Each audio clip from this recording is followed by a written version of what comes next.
The stars are right, and that means it's time for another episode of The Whisper in Darkness. I'm your host, the Man from Lang. Thank you very much for joining me today.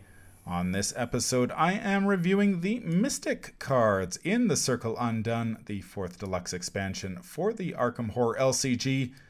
As per usual, there are 4 Mystic cards in this deluxe box. However, I am reviewing the cards with the tarot trait separately, so this review will deal with the other 3. There are spoilers throughout if you care about that sort of thing. If you enjoy what you hear, remember to like, comment, and subscribe. Let's get started. The first Mystic card in the box is Deny Existence. It's a free event with a wild skill icon and the spell and paradox traits. It has the game text Fast. Play when an encounter card or enemy attack would cause you to do one of the following. Choose one. Discard cards from hand. Lose resources. Lose actions. Take damage or take horror. Ignore that aspect of the effect. Each other aspect resolves normally. Word of Protection has been the gold standard in treachery cancellation since the core set. For the cost of a resource and a horror, it lets you flat out cancel the revelation ability on a non-weakness treachery.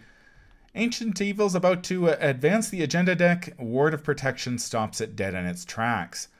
Now, Deny Existence won't help you if you draw an Ancient Evils, unfortunately. However, it does many things its core set counterpart cannot do because it lets you ignore effects on encounter cards in general and enemies in particular. Visions of Future Past about to discard 5 cards from the top of your draw deck? You can ignore it. Beyond the Veil about to land a killing blow? Ignore it. Servant of the Lurker catch you by surprise? Ignore the damage or horror from its attack. Word of Protection can't do any of those things. It's worth noting that weaknesses are considered to be encounter cards, so Deny Existence can deal with those too. Amnesia or Paranoia about to savage your hand and/or resources respectively? You can ignore them with Deny Existence. Deny Existence can even nip Diana Stanley's signature weakness, Terrible Secret, in the bud, since it stipulates that the effect is ignored rather than cancelled. Diana may trigger her response after she plays Deny Existence, so she gets a willpower, a card, and a resource out of the bargain too. That is fantastic. It goes without saying that Deny Existence will be an auto-include in Diana Stanley decks going forward. There are so many things that you can do with Deny Existence that it's impossible to list them all here. It's safe to say that it's an auto-include in Diana Stanley decks thanks to its ignore effect, and I can see a bunch of other Mystics packing this card too, simply because it lets them ignore part of an enemy attack. The only other card that lets a Mystic do anything similar is Hypnotic Gaze from the Essex County Express, and that card costs 3 resources. Deny Existence is free. Needless to say, I'm really looking forward to playing this card, and I have already played it in some of my Diana Stanley decks, and it is fantastic. I do like this card. The second Mystic card in the box is Eldritch Inspiration. It's a free event with willpower and intellect skill icons and the spell and spirit traits. It has the game text Fast. Play when you were to resolve an effect on a Mystic card that triggers when a Skull Cultist, Tablet, Elder Thing, or Tentacle symbol is revealed. Either cancel that effect or resolve it an additional time. I'm going to be honest, the first time I read this card, I was underwhelmed. The first thing that came to mind, of course, was pulling a special token while taking the fight action on Shriveling. You can use Eldritch Inspiration to prevent yourself from taking a horror, but honestly, why would you bother? Preventing one horror is not worth a card slot. Eldritch Inspiration can also prevent you from immediately ending your turn if you draw a special token while using Rite of Seeking, but again, why would you bother packing a card just for that? If I trigger Rite of Seeking, I usually do it as the last action on my turn anyway, so I really don't care if I pull a special token as long as I pass the skill test. It turns out that I was selling Eldritch Inspiration a little short. I'm still not keen on using Eldritch Inspiration to cancel effects, most of which are relatively minor. Resolving an effect at an additional time, however, is an extremely interesting ability. If Double or Nothing from the Dunwich Legacy expansion has taught us anything, doubling an effect can be extremely powerful. Now, Eldritch Inspiration isn't exactly a double, but getting to resolve something 2 times is going to be very, very nice indeed. Eldritch Inspiration can currently double the positive effects of 6 cards: Hypnotic Gaze, Jewel of Aureolus, Recall the Future, Ritual Candles, Song of the Dead, and yes, in fact, Eldritch Inspiration. For example, if you play Eldritch Inspiration in combination with Hypnotic Gaze and draw a special token, you will deal an attacking enemy's damage to itself twice. If you're a fan of Song of the Dead, you can play Eldritch Inspiration if you draw a skull symbol to inflict +4 damage on an enemy. Eldritch Inspiration will double the skill value bonuses you get from with Recall the Future and Ritual Candles, while it will double the number of cards or resources you gain with the Jewel of Aureolus. It's important to note here that if you play Eldritch Inspiration on your own Eldritch Inspiration or somebody else's, you get to resolve it an additional time for a total of 3. I certainly like the sound of dealing +6 damage with Song of the Dead if you're able to pull off that combination. Eldritch Inspiration is one of those cards that is only going to improve as the card pool grows. While I really don't like the idea of cancelling effects with it, since most of those effects are relatively minor in the grand scheme of things, the idea of resolving effects twice is very, very appealing and potentially quite powerful.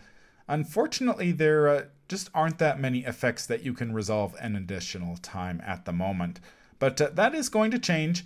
If you're playing cards such as Recall the Future and Song of the Dead, Eldritch Inspiration is certainly worth a look. If you're not playing those cards, I'd probably take a pass on Eldritch Inspiration for now, but do keep an eye on the card pool for cards that do have those special symbols, because Eldritch Inspiration will make those cards even stronger. The final Mystic card in the box is Prophecy. It's a skill with a wild skill icon and the practice trait. It has the game text: while there are 3 or more Doom in play, Prophecy gains a wild skill icon. While there are 6 or more Doom in play, Prophecy gains 2 wild skill icons instead. First of all, I absolutely love the art on this card. Amazing work by Torsten Nordstrand. Now, mechanically, Unexpected Courage is a great card, and Prophecy can be as good, if not better, under the right circumstances. Bringing about those circumstances is easier said than done, though. Unlike some of the other skills in this box, such as Steadfast and Able-Bodied, which have the potential to be useful from the word go, Prophecy requires a lot more micromanagement to get the most out of it. Now, Mystics do have plenty of tools at their disposal to manage the amount of Doom in play, including Alyssa Graham, Arcane Initiate, Blood Pact, and David Renfield. Marie Lambeau's Elder Sign ability also lets you manipulate the amount of Doom in play. Ultimately, though, you are at the mercy of the agenda deck, which puts a hard cap on the amount of Doom in play. Depending on the scenario, you may never have 6 or more Doom in play, and if you do, you better play Prophecy sooner than later, because your window of opportunity could be a turn or 2 at most. While Prophecy may never live up to its potential in some scenarios, it may turn out to be okay during the Circle Undone cycle. For example, Agenda 1A and 2A of the Witching Hour have Doom thresholds of 8 and 12 respectively, while Agenda 1A and 2A of At Death's Doorstep have Doom thresholds of 8 and 11 respectively. Some of the agenda cards spoiled in FFG's preview articles also have high Doom thresholds, so the odds of committing Prophecy to a skill test for 3 wild skill icons seems much higher during this campaign than some of the others that we have seen over the course of the game's history. If you're comfortable playing around with the amount of Doom in play so you can really leverage this card, then I would certainly give Prophecy a try. At worst, you'll commit it to a skill test for a wild skill icon. With a little manipulation, you should be able to commit Prophecy to a skill test for 2 wild skill icons, which makes it at least as good as Unexpected Courage, and I'd be quite happy to have a 3rd or 4th copy of Unexpected Courage in many of my decks. Sometimes the stars will align and you will be able to commit it for 3 wild skill icons, and then your investigator is going to feel like a god. Unfortunately, I think there are many players who will take one look at the Doom mechanic and run the other way. I don't really blame them, because I used to feel the same way. I had to play quite a few games before I was comfortable with the idea of Doom manipulation, and that's a bit of a shame, because I do hate when cards with great art like this end up saddled with effects that may prevent them from seeing as much play as they should. That's going to do it for my review of the Mystic cards in the Circle Undone. Deny Existence is a stellar card that is a contender, I think, for the best card in the box. It ignores many effects that are unaffected by Ward of Protection, including weaknesses. Diana Stanley loves this card, and I expect a lot of other Mystics are going to be packing it too. Eldritch Inspiration is a much narrower card.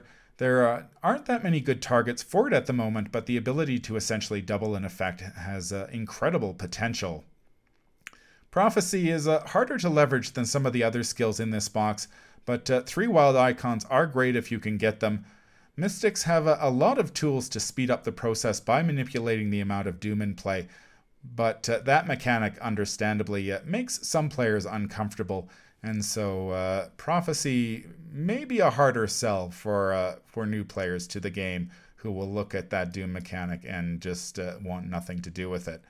But otherwise, I think the Mystics do quite well in this box, at least with Deny Existence, which I think is a very, very good card. That's going to do it for my review of the Mystic cards in the Circle Undone. If you enjoyed this episode, make sure you like, comment, and subscribe. If you need to contact me, I can be reached at manfromleng@gmail.com. I'm also on Twitter at manfromleng. Until the stars are right, keep your shotgun close and your elder sign closer. Take care out there, and happy investigating.